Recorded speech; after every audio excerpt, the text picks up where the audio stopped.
Information is the amount of uncertainty in any given situation, and it can be reduced by the presentation of a signal. Information is measured in bits. 1 bit of information is the amount of information that is required to reduce the uncertainty by half. Through the use of a reaction time task, Hicks proposed that humans function as an information processor. Razand, Lebon, Papaxanthus and Lepers conducted a study where mental fatigue was found to increase the time taken on a motor task. A speed-accuracy trade-off is said to occur where an increase in spatial accuracy leads to decreased movement speed within goal-directed movement. This process has been shown to take an increased amount of time when under mental fatigue, as it takes longer for the movement requirements to be processed. These findings are supported by results of a study by Lim et al., where it was found that as length of time on a task increased, performance decreased. It was suggested that this occurs as tasks require cognitive resources which are depleted when used for an extended period and cannot be replenished immediately. This research led us to exploring the impact of mental fatigue on information processing more specifically. We hypothesized that mental fatigue would have a greater impact on the length of time it takes to complete a FITS task when there were more bits of information given. For the baseline condition, participants undertook the FITS task as it is usually performed. To identify if there was any impact of mental fatigue on processing speed, we decided to use an NBAC test in the manipulation condition. The NBAC test presents participants with a constant sequence of stimuli, and they must decide if the present stimuli matches the one that appeared n items ago. If it does match the item n items ago, the participant presses the A key on the computer. The task continues until all items are complete. This requires the participants' full attention as they must constantly keep track of the order in which items were presented to be able to confirm if the present item was the same as the item n items ago. The n value, speed of stimuli, and time the task goes for can be altered. The FITS task was performed in the same way by all participants during both the baseline and manipulation conditions to limit extraneous variables. Participants all performed the task in the same room, sat in the same position with the paper held still on the table, used the same pen and held the pen in the same way to limit these as possible reasons for variation in results. Participants undertook the NBAC task for 20 minutes without rest. Control was exerted over the manipulation condition by using the same NBAC task with the n value being 2 on the same computer in the same room and proceeded straight onto the FITS task at the end of 20 minutes. The results section will show the interpretation of the graphs and tabulated data for all 4 participants completed the FITS task test at baseline and after experiencing mental fatigue through dual NBAC test. For participant 1, based on the data shown, there is an increase in time completing the FITS task test after experiencing mental fatigue when difficulty was 3 bits and 4 bits. However, the time was seen to be faster when completing the other difficulty level of FITS task. When difficulty is 5 bits, participant took the longest time to react, 0.49 seconds per target. The shortest time measured was when completing the FITS task test at 2 bits with 0.19 seconds per target. The R-squared of the baseline and manipulated variable 0.22 and 0.09 respectively suggest that there are weak positive correlation between the reaction time to complete FITS task and level of difficulty. Next, for participant 2, after taking the dual NBAC test for mental fatigue manipulation, there are increment in time taken to complete FITS task test for all level of difficulty. Participant took longer time to complete this task for each difficulty level, with 5 bits having the longest reaction time of 0.54 seconds per target. The fastest reaction time was seen when completing FITS task at 2 bits, 0.22 seconds per target. From the graph, both baseline and manipulated data showed strong positive correlation between the variables with R-squared of 0.9 and 0.9 respectively. Moving on to participant 3, after taking the dual NBAC test for mental fatigue manipulation, There are increments in time taken to complete FITS task tests for difficulty of 4 bits and 5 bits, with 5 bits being the longest reaction time of 0.55 seconds per target. The fastest reaction time per target was measured when difficulty was 2 bits, 0.16 seconds per target. Both baseline and manipulated data showed strong positive correlation between the variables with R-squared value of 0.90 and 0.93 respectively. Lastly, participant 4, after taking the dual and back test for mental fatigue manipulation, there are increments in time taken to complete the FITS task test for difficulty of 2.5 bits, 4 bits, and 5 bits.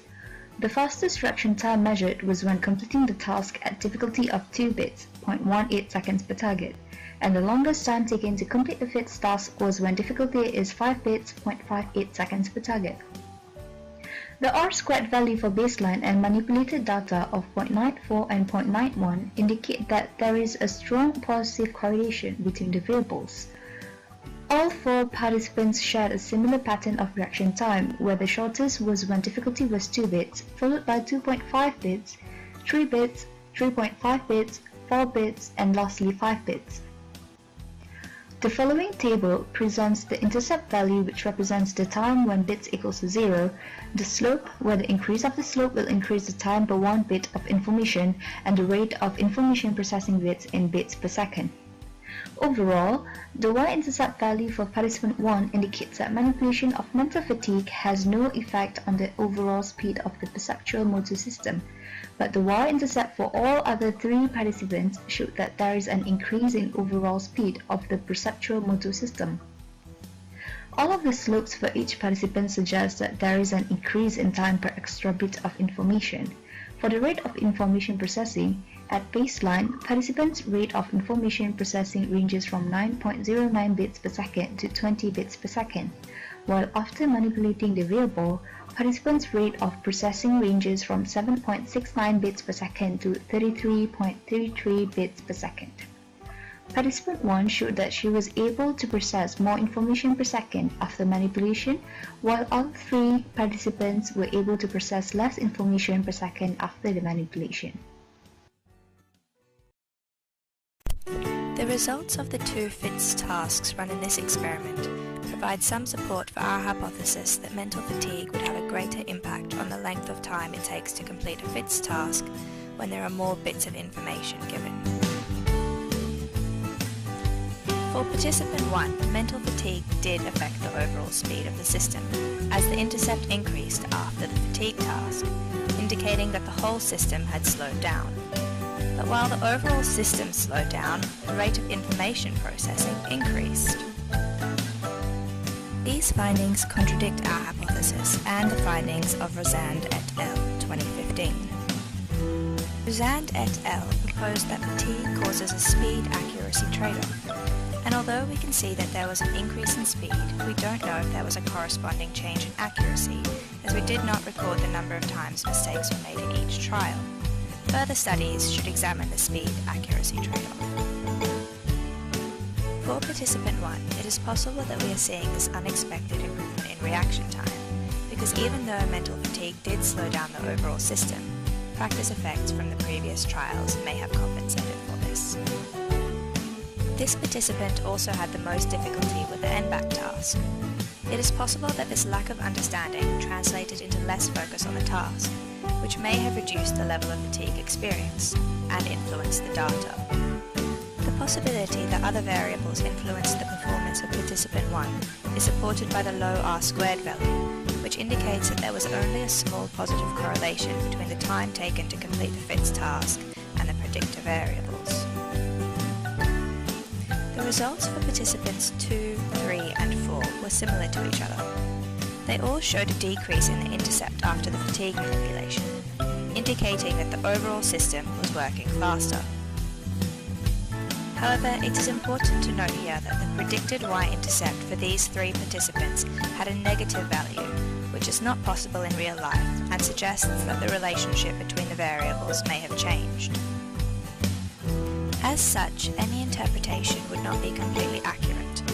However, we can still broadly infer that when bits of information are at a baseline, the effect of fatigue would lower the intercept. These participants also exhibited a decrease in the rate of information processing after the NBAT task. As shown in the graphs, the effect of fatigue on performance increased as the difficulty of the FITS task increased.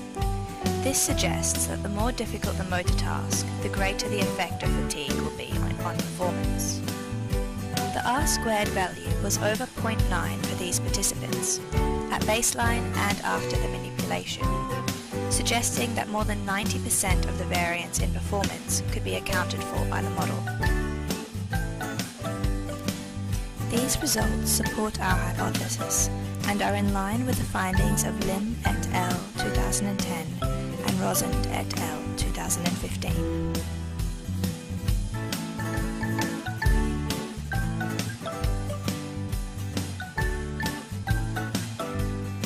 It is important to note that there were individual differences between the participants that may have influenced the results.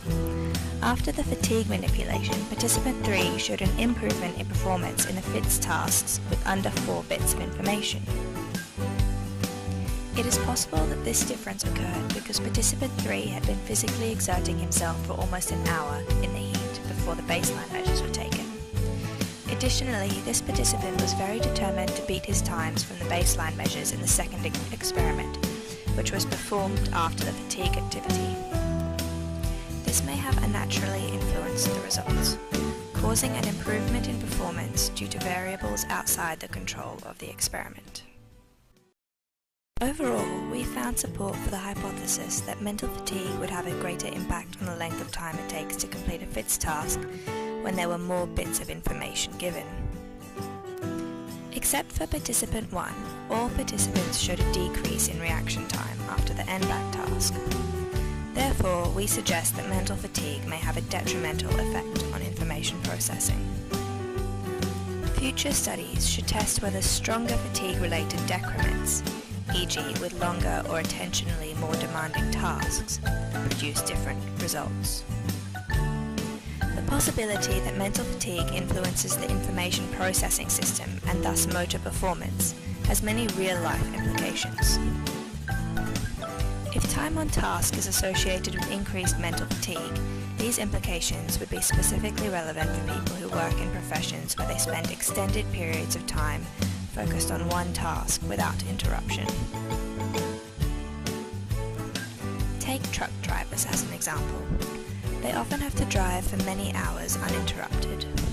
If the driving increases mental fatigue and results in slower reaction time, as shown in our experiment, they may not be able to respond to danger on the road in time to prevent an accident from occurring. Another group of people who would be affected by this research would be surgeons. Not only do they often spend hours in operation rooms without a break, but the tasks they are performing are usually very complicated. Our data showed that the more difficult the task was, the greater the effects of fatigue were on performance. This could mean that 5 hours into a complicated surgery, the effect of fatigue on a surgeon's performance is so drastic that they may not be able to respond to complications in time to avert tragedy. A critical direction for future research would be to find a way to reduce the time on task effects on mental fatigue and information processing. Our study has some major limitations, mainly that we had an extremely small sample size. Additionally, more experimental control would be needed for more accurate results. Thank you for listening to our presentation. These are the references.